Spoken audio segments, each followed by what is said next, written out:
According to multiple sources, the Dallas Cowboys have signed former Green Bay Packers wide receiver Randall Cobb to a one-year deal to help bolster their depth at the WR position and potentially become Cole Beasley's replacement. Cowboys are giving former Packers WR Randall Cobb a one-year, $5 million deal, per source. https://t.co/8kwfpjsp8t The Dallas Cowboys met with Randall Cobb earlier this week, but he eventually left Dallas without a contract. He must have had a change of heart or just needed time to ponder the Cowboys' offer, but regardless of what transpired in that short time, he is now part of America's team. During his time with the Packers, Cobb accumulated 470 receptions for 5,524 receiving yards and 41 touchdowns. The 8-year veteran will now be expected to replace some of Cole Beasley's production out of the slot for the Dallas Cowboys. After years of watching Beasley as the Cowboys slot WR, it will be really interesting to see Randall Cobb in that role. He's not as quick-twitched as No. 11, but can be just as dangerous due to his ability to be more of a down-the-field receiver. He also brings added value in the return game and could compete with Tavon Austin to become the return specialist. This could mean the Cowboys forego drafting a wide receiver early in the 2019 NFL Draft, but I wouldn't put it past them. Regardless of what happens, this is an excellent addition. Welcome to Cowboys Nation. Randall Cobb, 2019 free agency. Dallas Cowboys Randall Cobb wide receiver LP. Ladouceur is returning for his 15th season as the Cowboys long snapper. The veteran free agent was resigned by Dallas today to a one-year deal. Thanks to Jason Witten's one-year sabbatical with Monday Night Football, Ladouceur has now been with the Cowboys for more consecutive seasons than any current player. He just turned 38 last week, but Louis Philippe remains one of the top long snappers in football. The Cowboys have signed long snapper LP Ladouceur to a one-year deal worth $1.03 million and $90,000 in bonus money, but he will count $735,000 against the cap. This will be Ladouceur's 15th season with the Cowboys, tying Ed Too Tall Jones' mark.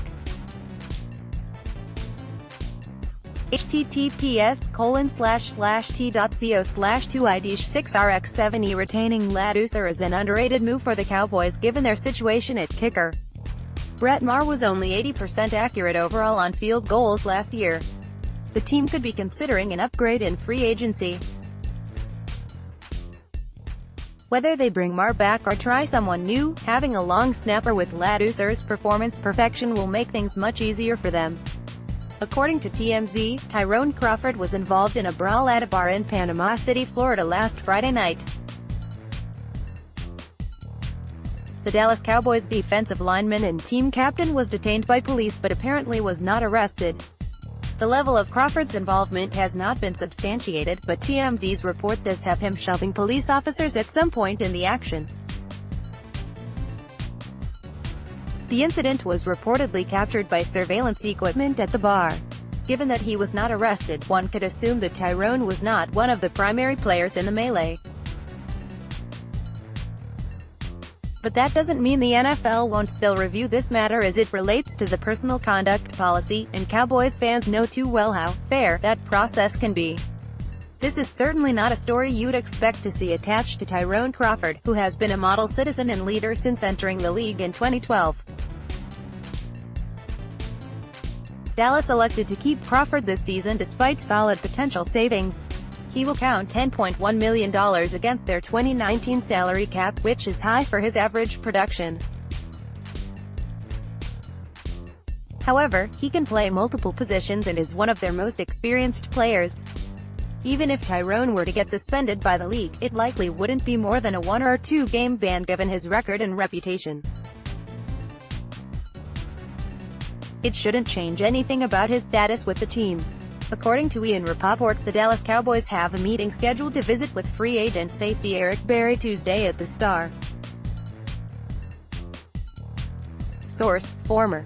His first visit. They have a need there. Eric Berry has spent his entire career with the Kansas City Chiefs after they drafted him 5th overall in the 2010 NFL Draft. After signing Earl Thomas last week, the Chiefs decided to part ways with their former All-Pro safety. Berry, 30, is an intriguing free agent for the Dallas Cowboys. When healthy, he is arguably one of the best safeties in the league. Unfortunately, injuries have kept him off the field these last few seasons, causing him to only start in only 3 games since 2016.